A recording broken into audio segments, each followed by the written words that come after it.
கடவுளைத்தான், அந்த கடவுள் உலக ஜனங்களுக்கெல்லாம் உள்ள ஒரே கடவுளைத்தான் இஸ்லாம் எப்படி கும்பிடுவாங்கன்னா இறைவா அல்லாஹ் கும்பிடுவாங்க.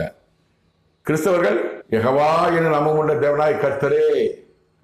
இயேசு கிறிஸ்து மேல பார்ப்பாரு, பிதாவே ஒரு மன்னியுங்கள் அப்படிம்பாரு, அவர் தான் கடவுள். இந்துக்கள் பொதுவாக கூப்பிடுவாங்க, தெய்வமே, ஆண்டவரே, கடவுளே, அவர் தான் கடவுள்.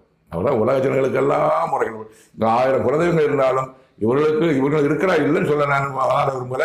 இருக்கிறார்கள், இவர்களுக்கும் அதிகாரம் இருக்கிறது. குறிப்பா சொல்லணும்னா, நான் ஐயப்ப சாமி குறிப்பிட்டிருந்தேன். நான் இப்ப அதுக்கு முன்னாடி வந்து சிறைச்சாலைக்கு சொல்லணுமாக ஐயப்ப சாமி கோயிலுக்கு மாலை போட்டு போனேன். நான் அவ போயிட்டு வரும்போது ஒரு தேங்காய், அதை மாதிரி நெய்த்தாங்க சொல்லுவாங்க, எல்லாத்தையும் உடச்சு ஒரு தேங்காய் உடம்படாம முழுசா வந்துருச்சு. அப்ப வீட்டு பையன் பிரிச்சு பார்க்கும்போது ஒரு தேங்காய் மட்டும் உடம்படாம இருக்கு. அப்ப பக்கத்து வீட்டுல குருசாமி கேட்கும்போது அந்த பக்கத்துல பெருமாள் கோயில் இருக்கு,